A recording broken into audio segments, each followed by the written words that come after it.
রিতা তার বন্ধু বান্ধবী এবং বাবা মায়ের সঙ্গে ঘুরতে যাওয়ার পরিকল্পনা করে, কিন্তু দুঃখের বিষয় ঘুরতে যাওয়ার আগে তারা কিছুতেই প্লেনের টিকিট পায় না। তাই রিতার বাবা স্বপন বাবু ট্রেনের টিকিট কেটে নিয়ে চলে আসে, কিন্তু রিতা মোটেই ট্রেনে উঠতে পছন্দ করে না।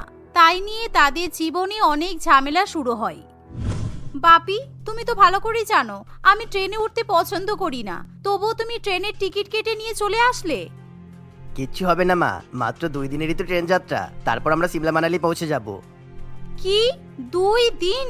ওরে বাবা রে বাবা, ট্রেন হলো সব থেকে আনহাইজেনিক আর নোংরা। তোমরা ট্রেনে করে 2 দিন ঘুরে চলে এসো, কিন্তু আমি একদম ট্রেনে উঠবো না মানে উঠবই না। ট্রেনে সব গরিব লোকেরা ট্রাভেল করে, আমাদের মতো বড় লোকেরা কখনো ট্রেনে ওঠে না। এরকম বলতে নেই মা, আমি তোর জন্য স্পেশালি 2 টায়ারের টিকিট কেটেছি, আর ওই কম্পার্টমেন্টে ট্রাভেল করলে আমাদের কোনো অসুবিধা হবে না। ট্রেনের 2 টায়ারের কামরা এরোপ্লেনের চেয়েও ভালো, বুঝেছিস?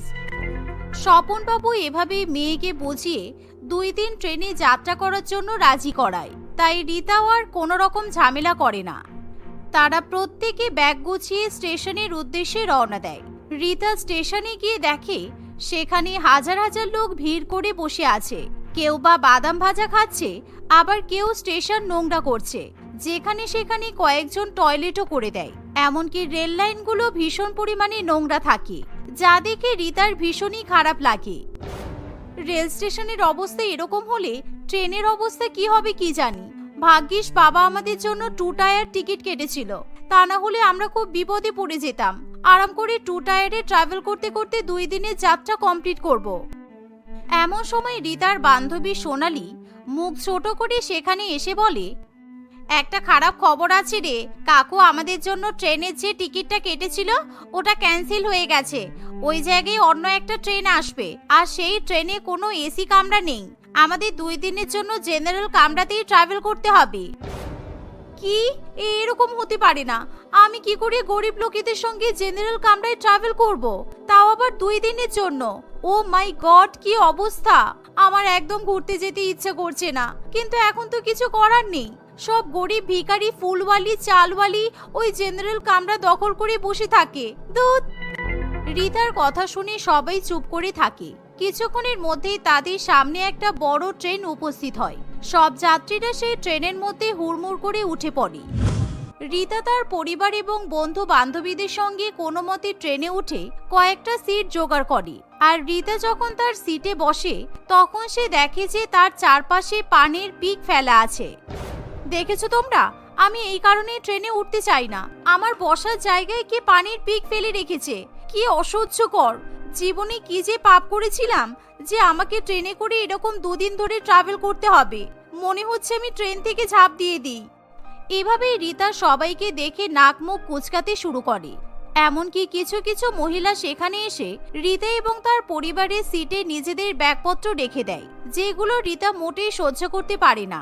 কারণ তাদের ট্রেন পরিবর্তন হয়েছে ঠিকই, কিন্তু তাদের ট্রেনের রিজার্ভেশন টিকিট কাটা আছে। তাই রিতা তখনই তাদের সঙ্গে ঝগড়া করতে শুরু করে দেয়। ও মাসি, তুমি আমাদের সিটের উপর ব্যাগ রাখলে কেন? এখনই ব্যাগ সরাও বলছি। টিকিট না কেটে ট্রেনে উঠে পড়বে আর তার উপর জোর জুলুম করবে। এই জায়গাগুলো আমার পরিবারের, এখানে আমরা বসবো। এখানে ব্যাগ রাখলে কিন্তু চলবে না। মাসি হবে তোর মা। এই সিটে কোনো টিকিট বলে কিছু হয় না। আমরা মাসের 30 দিন এই ট্রেনে করে ট্রাভেল করি। এখানে আমরাই বসবো, আমাদের ব্যাগ এখানেই থাকবে। তোর যদি অসুবিধা হয় তুই নেমে যা, না হলে কনুইয়ের গুঁতো নামিয়ে দেব। ট্রেনের লোকেরা রিতার সঙ্গে এরকম ভাবে ব্যবহার করলে রিতা ভীষণই ভয় পেয়ে যায়। এভাবে রিতার পক্ষে 2 মিনিট ট্রেনে বসে থাকা সম্ভব হয় না, কিন্তু তাকে এখন 2 দিন ধরে ট্রেনে যাত্রা করতে হবে। তাই রিতা কি করবে বুঝে উঠতে পারে না। রিতা প্লিজ তুই চুপ কর, আমাদের কিন্তু 2 দিন এই ট্রেনে করে যাত্রা করতে হবে। তাই তুই কারোর সঙ্গে ঝামেলা করিস না। দেখতে দেখতে 2 দিন কেটে যাবে, তাই দেখ তোর আহামরি কিছু অসুবিধা হবে না। শোন, আমি জানি তোর ট্রেনে যাত্রা করার অভ্যাস আছে, কারণ তোদের কাছে প্লেনে যাওয়ার মতো টাকা নেই। তাই তুই তো খুব খুশি হয়েছিস আমাদের এরকম ট্রেনে করে যেতে হচ্ছে। তাই তুই তো খুব খুশি হয়েছিস বল, আমাদেরকে এরকম ট্রেনে করে কষ্ট করে যেতে হচ্ছে। আমাকে বেশি জ্ঞান দিবি না প্লিজ। এই বলে রিতা সোনালীকে চুপ করিয়ে দেয়। কিছুক্ষণের মধ্যে রিতা এবং তার পরিবার ও বন্ধু বান্ধব নিজেদের সিট দখল করে বসে। এভাবেই দেখতে দেখতে একবেলা কেটে যায়। এরই মধ্যে ট্রেনে বারবার ডিম সিদ্ধ, ছোলা ভাজা, মটর ভাজা, শসা, পেয়ারা, মুড়িওয়ালা ইত্যাদি লোকজন আসে, যা দেখে রিতার পরিবার খাবারগুলো কিনে খেতে শুরু করে। কিন্তু রিতা মোটেই ব্যাপারটা পছন্দ করে না। বাপি, মা, তোমরা কিন্তু সোনালির পাল্লায় পড়ে একেবারে গরিব হয়ে যাচ্ছ। আমি তোমাদের জন্য গরম গরম চিকেন স্যান্ডউইচ, বিরিয়ানি নিয়ে এসেছি, কিন্তু তোমরা এরকম গরিবদের মতো ছোলা ভাজা, মটর ভাজা, ডিম সিদ্ধ খাচ্ছ। এসব নোংরা খাবার একদম খেতে নেই, শরীর খারাপ করবে তো। কিচ্ছু হবে না, মজা করে সবাই মিলে একসাথে ঘুরতে যাচ্ছি, 2 দিন ট্রেনে কাটাবো, তাই আমাদের সব খাবার খেতে হবে। আর তুই ওইসব স্যান্ডউইচ বিরিয়ানি খাস না, তোর কিন্তু পেট খারাপ করবে। এভাবেই দেখতে দেখতে একদিন কেটে যায়। কিন্তু রাত্রিবেলা ঘুমানোর সময় রিতাকে কোনো মতে একটা নোংরা সিটে ঘুমাতে হয়। সেখানে চারিদিকে পানির পিক ফেলা থাকে, খাবার দাবার ফেলা থাকে, তাই কিছুতেই রিতার ঘুম আসতে চায় না। তার কপালে এমন একটা শোয়ার জায়গা জোটে যার মুখের সামনেই দরজা, তাই বারবার রাত্রিবেলা লোকেরা দরজা খুলে বাথরুমে যাওয়া আসা করে। আর রিতার নাকে বাথরুমের গন্ধ আসে। বারবার মুখের সামনে দরজা খুলছে আর বন্ধ করছে। এই বাথরুমের গন্ধে আমার অন্নপ্রাশনের ভাত উঠে আসছে। সোশ্যাল মিডিয়াতে কত সুন্দর সুন্দর রিলস দেখেছি, যে লোকেরা ট্রেনে করে গান গাইতে গাইতে গল্প করতে করতে ট্রাভেল করে, আর এখানে আমাকে এরকম ভাবে ট্রাভেল করতে হচ্ছে। এভাবে কোনো মতে ট্রেন যাত্রার একটা দিন কেটে যায়, আর শুধুমাত্র একটা দিন কাটার অপেক্ষা। পরের দিন সকালবেলা রিতা ব্রেকফাস্ট বার করে দেখে তার স্যান্ডউইচ সব পচে গেছে। এমনকি তার কাছে এখন মুড়ি মাখা ছাড়া অন্য কিছু খাওয়ার উপায় থাকে না। অন্যদিকে ট্রেনের বাচ্চাগুলো ভীষণই কান্নাকাটি করে। সেই সাথে ট্রেনের যাত্রীরা সবাই রিতার মুখের সামনে থেকে যাওয়া আসা করতে থাকে। ঠিক এমন সময় স্বপনবাবু বলে ওঠে, আমি লুডো নিয়ে এসেছি, তোরা লুডো খেলবি? হ্যাঁ কাকু, খেলবো। কারণ একদিন ট্রেনে বসে বসে বোর হয়ে গেছি, এখন যদি লুডো খেলি তাহলে সময় কেটে যাবে। এই বলে স্বপনবাবু, তার পরিবার এবং রিতার বন্ধু বান্ধবীরা সবাই মিলে লুডো খেলতে শুরু করে। এমন সময় রিতা কানে হেডফোন দিয়ে ফোন দেখতে থাকে। সে কিছুতেই লুডো খেলতে চায় না। অন্যদিকে ট্রেনের অনেক যাত্রীরাই তাদের সাথে লুডো খেলায় এসে যোগদান করে। এমনকি বিল্টুও তাদের সঙ্গে লুডো খেলতে শুরু করে। হিরোইন ম্যাডাম, আপনি লুডো খেলবেন না? এরকম কানের মধ্যে হেডফোন লাগিয়ে বসে থাকবেন, নাকি আমাদের সাথে লুডো খেলবেন? আর আমাদের সঙ্গে লুডো খেললে আরেকটা দিন যে কিভাবে কেটে যাবে আপনি বুঝতেই পারবেন না। এই ইডিয়েট, তুমি চুপ করো। একদম আমার সঙ্গে বন্ধুত্ব করতে আসবে না। আর আমি এসব লুডো খেলি না, ঠিক আছে? এই বলতে না বলতে হঠাৎ করে রিতার পেট গুড়গুড় করতে শুরু হয়। কারণ সে দুপুরবেলা ট্রেনের বিরিয়ানি খাওয়ায় তার পেটে সেই বিরিয়ানি সহ্য হয়নি। তাই সে ট্রেনের বাথরুমে তখনই ছুটে যায়। বাথরুমে গিয়ে সে পেট পরিষ্কার করে, কিন্তু দুঃখের বিষয় ট্রেনের জল ততক্ষণই শেষ হয়ে যায়। এবার আমি বাথরুমে জল দেব কি করে? এ বাবা, ট্রেনের জল তো শেষ হয়ে গেছে। এবার সারাদিন এই বাথরুমটা ব্যবহার করা যাবে না। রিতা শেষ পর্যন্ত জল না দিয়েই বাথরুম থেকে বাইরে বেরিয়ে আসে। অন্যদিকে ট্রেনে সকলেই সারাদিন ধরে সেই বাথরুম ব্যবহার করে, কিন্তু কেউ জল ব্যবহার করতে পারে না। তাই বাথরুমের অবস্থা খুবই শোচনীয় হয়ে ওঠে। সেই বাথরুমে কেউ আর যেতেই চায় না। এভাবেই দেখতে দেখতে সারাদিন কাটে। রাত হতে না হতেই রিতা শান্তির নিঃশ্বাস নিয়ে বাঁচে। বাবারি বাবা, কোনো মতে চোখ নাক মুখ বন্ধ করে আজকের রাতটা কাটিয়ে দিই। কালকে সকালবেলা উঠেই সিমলা পৌঁছে যাব। আর জীবনে আমি কখনো ট্রেনে উঠবো না। এই বলে রিতা কোনো মতে ঘুমিয়ে পড়ে। কিন্তু হঠাৎ করে ট্রেনের আলো জ্বলে ওঠে, কারণ দুর্ভাগ্যবশত সেই ট্রেনে ডাকাত পড়ে। এই যে মহারানী, অনেক ঘুম হয়েছে, এবার আপনারা উঠে পড়ুন। যাদের কাছে যা সোনা দানা গহনা আছে সব দিয়ে দিন, কেননা আমাদের কাছে খবর আছে এই ট্রেনে অনেক ধনী লোকেরা যাত্রা করছে, বুঝেছেন? এই বলে ডাকাত সর্দার এবং তার সাথীরা সকলের মাথায় বন্দুক ধরে, যা দেখে সবাই খুবই ভয় পেয়ে যায়। এমন সময় রিতা এবং তার পরিবার নিজেদের ব্যাগগুলো জাপটে ধরে বসে পড়ে, কারণ সেই ব্যাগের মধ্যে দামি দামি ক্যামেরা, ফোন, টাকা পয়সা ইত্যাদি থাকে। তাই তারা কিছুতেই সেই ব্যাগগুলো ডাকাত সর্দারের কাছে দিতে চায় না। প্লিজ আমাদেরকে ছেড়ে দিন, আমাদের কাছে কিছুই নেই, বিশ্বাস করুন। আমরা এই ট্রেনে ভুল করে উঠে পড়েছি, আমাদেরকে ছেড়ে দিন প্লিজ ডাকাত কাকু। এইসব কান্নাকাটি পরে হবে মামনি, আগে সবকিছু দিয়ে দাও, তারপর দেখছি তোমাদের কাছে কি আছে আর কি নেই। আর হ্যাঁ, কোথায় কোথায় জিনিসপত্র লুকিয়ে রেখেছো সব বলো, তা না হলে কিন্তু এই ট্রেন যাত্রাই তোমাদের শেষ যাত্রা হয়ে যাবে বলে দিলাম। ডাকাত সর্দার এভাবেই সবাইকে ভয় দেখাতে শুরু করে। এমন সময় রিতা এবং তার পরিবার কি করবে কিছুই বুঝে উঠতে পারে না। ঠিক তখনই বিল্টু তাদেরকে উদ্ধার করার জন্য এগিয়ে আসে। কাকু, আমি যদি আপনাদেরকে সত্যি কথা বলি আপনারা আমাকে ছেড়ে দেবেন তো? আমি জানি ওরা কোথায় কোথায় ওদের জিনিসপত্র লুকিয়ে রেখে দিয়েছে, আমি দেখেছি। এই শুনে ডাকাত সর্দার কিছুতেই লোভ সামলাতে পারে না। সে তখনই তার সাথীদের সঙ্গে বাথরুমে চলে যায়। আর যখনই ডাকাত সর্দার তার সাথীদের নিয়ে বাথরুমে যায় তখনই যেন তারা একেবারে জমির দুয়ারে পৌঁছে যায়, কারণ সেখানে চারিদিকে মলমূত্র ছড়িয়ে থাকে।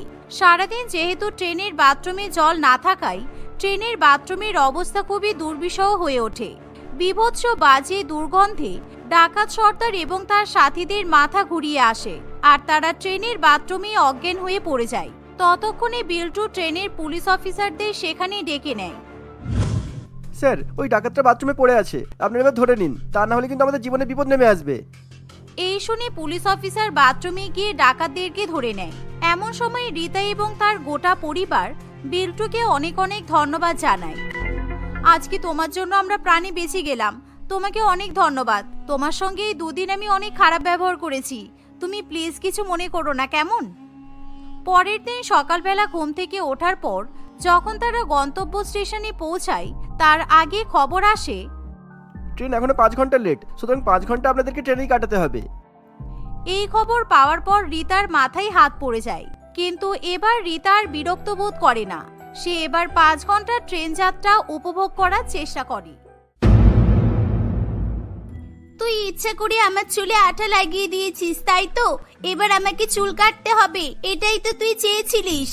তোর চুল নষ্ট করে আমার লাভটা কি হলো শুনি? আর আমি কেনই বা এমন করতে যাব? এমনিতেই আমার চুল তোর থেকে অনেক বেশি সুন্দর, আর তুই আসার আগে পর্যন্ত এই স্কুলে আমার চুল নিয়ে আমি অনেক কমপ্লিমেন্টও পেয়েছি। সেটাই তো তোর রাগ হওয়ার সবচেয়ে বড় কারণ, কারণ তুই সব রকমের প্রশংসা আমি স্কুলে ভর্তি হওয়ার আগেই পেয়েছিস। আমি স্কুলে আসার পরে তো আর পাসনি, তার উপর আমি আসার পর স্কুলকে প্রতিনিধিত্ব করার কাজটাও তোর থেকে ছিনিয়ে গেছে, তাই জন্যই তুই এমন করলি। মধুরিমা আর কিছু না বলে সেখান থেকে চলে যায়। সে জানতো এই কাজটা দিয়াই করেছে, কারণ দিয়া মধুরিমাকে তার চুলের জন্য অনেক হিংসা করত।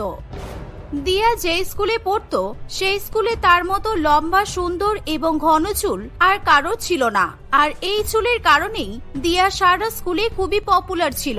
তাকে চিনতো না এমন কেউই ছিল না স্কুলে। তার আশেপাশে সবসময় এক গাদা মেয়ে ঘুরে বেড়াতো। তাদের একটাই উদ্দেশ্য ছিল যে কিভাবে দিয়ার থেকে তার চুলের সিক্রেট জানতে পারবে। একটু বল না রে, তুই চুলে কি মাখিস? আমার মা তো আমার চুলে কত কিছু লাগিয়ে দেয়, কিন্তু আমার চুল তো এত সুন্দর হয় না। তোকে কতবার জিজ্ঞাসা করেছি, তুই কিছুই বলিস না। আরে আমি তো তোদের বলেছি আমি চুলে মাটি লাগাই, মাটি। এছাড়াও আমি আর কিচ্ছু মাখি না, মাটি মেখেই আমার চুল এত সুন্দর হয়ে গেছে। তুইও তোর মাকে বলবি মাঠ থেকে কাদা মাটি নিয়ে এসে তোর চুলে লাগিয়ে দিতে। রোজ মাখবি, দেখবি তোর চুলও একদম সুন্দর ঘন হয়ে যাবে। তুই সত্যি মাটি মাখিস? মাটি মাখলে যে চুল এত ভালো থাকে সেটা তো আমি জানতাম না। তুই আমাকে মিথ্যা কথা বলছিস না তো? ঠিক আছে, তোর যদি মনে হয় আমি তোকে মিথ্যা কথা বলছি, তুই আজকে ম্যাডাম ক্লাসে আসলে ম্যাডামকে জিজ্ঞাসা করবি। আগেকার দিনে লোকজনেরা চুলে, গায়ে, হাতে পায়ে মাটি মাখতো। ম্যাডাম যদি আমাকে বকে, ম্যাডামকে তখন আমি কি বলবো? আমার থেকে আমার লম্বা চুলের রহস্য জানবে, আবার ম্যামের কাছে বকা না খাওয়ার উপায়ও জানবে। হ্যাঁ, কত শখ। আমি চুলে মাটি মাখি না, তবে ক্লে প্রোডাক্ট ইউজ করি। আমার বাবা সব বিদেশ থেকে এনে দেয়, সেসব আমি তোকে বলবো কেন শুনি? কি রে, চুপ করে গেলি কেন? বল আমাকে। দিয়া পিয়ালিকে আবার সেই একই কথা বলতে থাকে। পিয়ালি দিয়ার কথাই বিশ্বাস করে সত্যি সত্যি তাদের ম্যাডামকে আলাদা করে এই মাটির কথাটা জিজ্ঞাসা করে, যাতে পিয়ালি এবং তার ম্যাডামের আলোচনা কেউ শুনতে না পারে। হ্যাঁ পিয়ালি, তুমি একদম ঠিক বলেছো। মহিলারা নদীর ধারের মাটি গায়ে মাথায় মাখতো নিজেদের পরিষ্কার পরিচ্ছন্ন রাখার জন্য। এখনো অনেকে মুখে মুলতানি মাটি মাখে ত্বককে একেবারে দাগ ছোপহীন বানানোর জন্য। তবে এসব জেনে তুমি কি করবে? মানে আমি একটা প্রজেক্ট লিখছি, ওটার জন্য এইটুকু তথ্য দরকার ছিল, তাই আপনাকে জিজ্ঞাসা করলাম। এই বলে পিয়ালি সেখান থেকে চলে যায়। পরের দিন দিয়ার কথা মতো মাথায় মাটি মেখে পিয়ালির অবস্থা খারাপ হয়ে যায়, কারণ মাটিতে অনেক বালি কাকড় ছিল। আর পিয়ালি সে সমস্ত কিছু পরিষ্কার না করেই মাটি নিয়ে তার মাথায় মাখতে থাকে। বালি কাকড় মাথায় ঘষা লেগে পিয়ালির মাথায় অনেক জায়গায় কেটে যায় এবং রক্ত বেরোয়। কিছু কিছু জায়গায় এমন ভাবে মাটি লেগে থাকে যে সেগুলো ধুয়ে ফেলা মুশকিল হয়ে পড়ে। আর সেই জন্যই পিয়ালিকে চুল কেটে একদম ছোট চুল করে ফেলতে হয়। পিয়ালি সেই দিন স্কুলে আসতে পারে না। কয়েকদিন পর পিয়ালি স্কুলে আসলে তার ছোট চুল দেখে সবাই অবাক হয়ে যায়। পিয়ালি দিয়ার ব্যাপারে সবাইকে সমস্ত কথা জানিয়ে দেয়। তুই জানিস না দিয়া চুল নিয়ে কিরকম হিংসুটে পানা করে, তাও তুই ওর কাছে চুলের ব্যাপারে জানতে গেছিস? তোর মনে হয় ও তোকে সত্যি কথা বলেছে? কিন্তু ম্যাডামও তো বলল যে আগেকার দিনের মহিলারা গায়ে মাটি মাখতো, চুলে মাটি মাখতো। ম্যাডাম কি বলেছে যে এখনো সবাই তাই করে? ম্যাডাম তো আগেকার দিনের কথা বলেছিল, এখনকার কারোর কথা তো বলেনি। অপূর্ব পিয়ালির মাস্তুতো দাদা ছিল। সে পিয়ালি এবং দিয়ার থেকে 2 ক্লাস উঁচুতে পড়তো। নিজের মাসির মেয়ের সঙ্গে এমন কিছু হয়েছে শুনে অপূর্ব খুবই রেগে যায়। সে দিয়াকে গিয়ে সরাসরি জিজ্ঞাসা করে, তুই আমার বোনকে মিথ্যা কথা কেন বলেছিস? নিজের বন্ধুদের সাথে এমন কেউ করে? তুই দেখ তোর কথা শুনে ওর কি অবস্থা হলো। আমি তো যেটা করি সেটাই বলেছি। আমি চুলে ক্লে মাখি, আর ক্লে মানে তো মাটি। তাহলে আমি ভুল কি বলেছি বলতো? তোর চুল নিয়ে খুব অহংকার, তাই না? এই অহংকারের কারণেই একদিন তোর কোনো বন্ধু বান্ধব থাকবে না, কেউ তোকে সাপোর্ট করবে না, আর কেউ তোকে পছন্দও করবে না। তুই তখন বুঝতে পারবি। যতদিন আমার এরকম সুন্দর ঘন চুল আছে ততদিন আমি এই স্কুলে পপুলারই থাকবো। তুমি বা তোমার মাথা মোটা বোন কেউই কিছু করতে পারবে না। দিয়ার কথা শুনে অপূর্ব সেখান থেকে চলে যায়। আমি চুলে কি মাখি আর কি মাখি না সেসব আমি কাউকে বলবো না, বরং চেষ্টা করব যাতে কেউ চেষ্টা করেও আমার মতো চুল বানাতে না পারে। পিয়ালির চুল বেশ কয়েকদিন ধরেই অনেক লম্বা হয়ে গিয়েছিল, ওটাও ছোট না করা পর্যন্ত আমার শান্তি হচ্ছিল না। যেই আমাকে আমার চুলের লম্বা হওয়া সিক্রেট জিজ্ঞাসা করবে কিংবা আমার থেকে বড় চুল বানানোর চেষ্টা করবে, আমি তাদের সাথে এরকমই করব। এভাবেই আরো কয়েকদিন কাটে। দিয়ার ক্লাসের কয়েকজন ছেলে মেয়ে বাদ দিয়ে সারা স্কুলের প্রায় অধিকাংশ ছেলে মেয়ে দিয়াকে খুবই পছন্দ করত। দিয়া পড়াশোনা কিংবা খেলাধুলায় অতটা ভালো ছিল না, আর মানুষ হিসেবে সে কতটা অসৎ সেটা তার ক্লাসের সকলেই জানতো। কিন্তু তার সুন্দর মুখ এবং লম্বা চুল দেখে কেউ তার সাথে কথা না বলে থাকতে পারত না। এমনকি তাদের স্কুলের শিক্ষক শিক্ষিকারা দিয়াকে একটু বেশি পছন্দ করত, আর এই জিনিসটাই তাদের ক্লাসের অনেকেরই পছন্দ ছিল না। ক্লাস শেষ হয়ে গেলে তুমি প্রিন্সিপাল স্যারের ঘরে যাবে দিয়া, ওনার তোমার সাথে কিছু জরুরি দরকার আছে। কিন্তু আমি তো কিছু করিনি স্যার। তাহলে স্যার আমাকে ডাকছেন কেন? আমি কি করেছি আপনি বলুন না। এমন কোনো ভুল তো করিনি আমি যার জন্য প্রিন্সিপাল স্যারের কাছে আমাকে বকা খেতে হবে। ঠিক হয়েছে, খুব বাড়াবাড়ি করছিল কয়েকদিন ধরে। কিভাবে পিয়ালির চুলগুলো নষ্ট করে দিল, আরো কতজনকে কত রকমের মিথ্যা কথা বলেছে। ওর বকা খাওয়াই উচিত, অসভ্য মেয়ে একটা। বাদ দে সব কথা, দেখ না স্যার কি বলে। ও শাস্তি না পাওয়া পর্যন্ত আমার শান্তি হচ্ছে না। দিয়া রিজু এবং পিয়ালির সমস্ত কথা শুনতে পায়। সে আবারও বারবার রথিন স্যারকে জিজ্ঞাসা করতে থাকে যে প্রিন্সিপাল স্যার তাকে কেন ডেকেছে। আরে বাবা ঠিক আছে, দাঁড়াও দাঁড়াও, আমি বলছি। 5-10টা স্কুল মিলে একটা ইন্টার স্কুল প্রতিযোগিতার বন্দোবস্ত করা হয়েছে। আমাদের স্কুল থেকে তোমাদেরকে সিলেক্ট করা হয়েছে সেখানে গিয়ে আমাদের স্কুলকে প্রতিনিধিত্ব দেওয়ার জন্য। কিন্তু স্যার ও তো পড়াশোনায় ভালো না, আর খেলাধুলাতেও না, তাহলে ওকে কেন আপনারা সিলেক্ট করেছেন? কারণ ও দেখতে সুন্দর, আর ওর এত বড় লম্বা ঘন চুলও আছে। এরকম কেউ সামনে দাঁড়িয়ে একটা স্কুলকে প্রতিনিধিত্ব দিলে সেটা দেখতে ভালো লাগবে। আর এই কথা বলতেই প্রিন্সিপাল স্যার তোমাকে ডেকেছেন দিয়া। ও মাই গড, আমি তো কিছুতেই বিশ্বাস করতে পারছি না। আমি নিশ্চয়ই যাব স্যার, আপনি চিন্তা করবেন না। আমার স্কুলকে প্রতিনিধিত্ব দিতে পারলে আমার থেকে বেশি খুশি আর কেউ হবে না। এই বলে দিয়া খুবই খুশি হয়ে আবার নিজের বেঞ্চে গিয়ে বসে পড়ে। দেখতে দেখতে অনেকগুলো দিন কেটে যায়। এরই মধ্যে হঠাৎ বছরের মাঝ বরাবর দিয়াদের স্কুলে একজন নতুন স্টুডেন্ট এসে ভর্তি হয়। তার নাম ছিল মধুরিমা। সে দিয়ার থেকে অনেক বেশি সুন্দর এবং তার চুলও দিয়ার থেকে অনেক বেশি লম্বা ছিল। এখন কেউ দিয়াকে আগের মতো আর পাত্তা দেয় না। এখন সবাই শুধু মধুরিমার বন্ধু হতে চায়। দিয়ার চুল নিয়ে আর কেউ প্রশংসাও করে না। আবার মধুরিমাকে কেউ তার লম্বা চুলের রহস্য জিজ্ঞাসা করলে সে সবাইকে সবকিছু নিজে থেকেই বলে দেয়। মধুরিমার ভালো ব্যবহারের কারণে তার নতুন করে বন্ধু বানাতে কোনো কষ্ট হয় না। একদিন মধুরিমা, ক্লাস শেষ হয়ে গেলে তুমি আমার সাথে প্রিন্সিপাল স্যারের অফিসে যাবে, তোমার সাথে কিছু দরকারি কথা আছে। আর দিয়া, তোমাকে বলছি, কম্পিটিশনের প্র্যাকটিস করার জন্য যেসব জিনিসপত্র তোমাকে দেওয়া হয়েছিল সেগুলো তুমি প্লিজ ফিরিয়ে দিও। কেন? আমি ফিরিয়ে দেব কেন? এখনো তো 2 সপ্তাহ বাকি আছে কম্পিটিশনের, আমাকে তো প্র্যাকটিস করতে হবে। না, তোমাকে আর প্র্যাকটিস করতে হবে না। প্রিন্সিপাল স্যার ঠিক করেছে এই কাজটা উনি মধুরিমাকে দিয়ে করাবেন। মধুরিমা স্কুলে এসে অনেক বন্ধু বানিয়ে নিয়েছে, ওকে সবাই পছন্দও করে, তাই ও যদি আমাদেরকে স্কুলে প্রতিনিধিত্ব দেয় তাহলে বাকি অনেক স্টুডেন্ট খুব খুশি হবে। ও 2 দিন আগে এসেছে স্যার, ও আমাদের স্কুলের ব্যাপারে তো কিছুই জানে না। আর ও কোনো পরীক্ষাও দেয়নি যে আপনারা জানতে পারবেন ও পড়াশোনায় কেমন। খেলাধুলাও তো কখনো করতে দেখিনি, তাহলে কিসের ভিত্তিতে আপনারা ওকে পছন্দ করলেন? তোমাকে তো আমরা সিলেক্ট করেছিলাম তোমার সুন্দর লম্বা চুলের সুন্দর মুখ দেখে, আর তেমন তো কিছু নয়। আর মধুরিমার আগের স্কুলের রেজাল্ট আমরা দেখেছি, ও সব বিষয়ে প্রথম হয়েছে, আর খেলাধুলাতে অনেক মডেল পেয়েছে, আর ট্রফিও জিতেছে। ও খুব ভালো ব্রাইট স্টুডেন্ট বলেই ওকে বছরের মাঝখানে আমাদের স্কুলে ভর্তিও করানো সম্ভব হয়েছে। রথিন স্যারের কথা শুনে সারা ক্লাস হই হুল্লোড় করতে শুরু করে। তাদের সবার হই হুল্লোড় করার কারণ প্রিন্সিপাল স্যারের মধুমিতাকে পছন্দ করা নয়, তাদের আনন্দের কারণ ছিল দিয়াকে এভাবে সবার সামনে অপমান করা। এই সমস্ত অপমান দিয়া সহ্য করতে পারে না। সে প্রত্যেকদিন কোনো না কোনোভাবে মধুরিমার ক্ষতি করার চেষ্টা করে, যাতে সে ইন্টার স্কুল কম্পিটিশনে প্রতিনিধিত্ব করতে না পারে, কারণ সে প্রতিনিধিত্ব না করলে আবার দিয়ার কাছে সেই সুযোগটা ফিরে আসবে। এই সমস্ত কথা ভাবতে ভাবতে একদিন দিয়া চালাকি করে সবার চোখের আড়ালে মধুরিমার চুলে অনেকটা আঠা লাগিয়ে দেয়। এই নিয়ে দিয়া এবং মধুরিমার মধ্যে বেশ ভালো রকমের ঝামেলা বাঁধে। যতই আমার সামনে থেকে রাগ দেখিয়ে চলে যাস না কেন, কালকে থেকে আমি আবার প্র্যাকটিস করব। তুই যেতে পারবি না? আর তারপর দেখবো আমাদের ক্লাসের পাবলিক গুলো কেমন আমাকে নিয়ে হাসি ঠাট্টা করতে পারে। পরের দিন সকালবেলা স্কুলে এসে দিয়া দেখে মধুরিমার চুল আগের মতোই রয়েছে।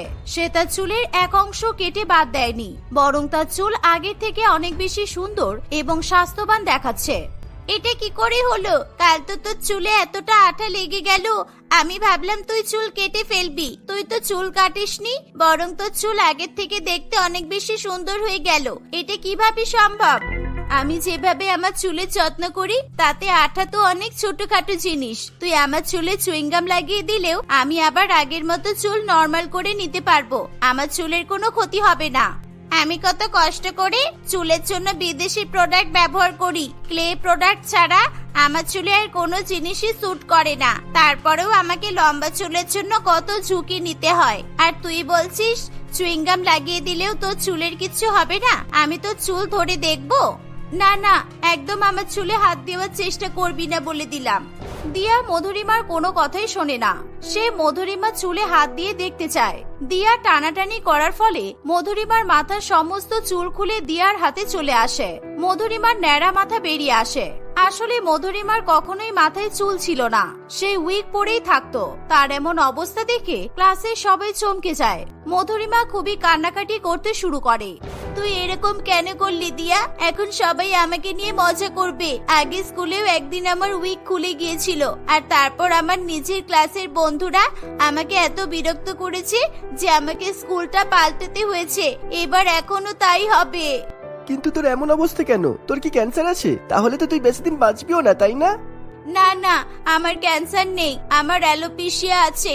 এই রোগটা থাকলে কারোর মাথায় একটাও চুল বেঁচে থাকে না, এমনকি হাতের পায়ের লোম, ভুরু আর চোখের পাতা পর্যন্ত পড়ে যায়। আমি সেই জন্যই উইগ পরে থাকতাম। এবার আমাকে আর কেউ স্কুলের রিপ্রেজেন্টেটিভ হিসেবে মেনে নেবে না।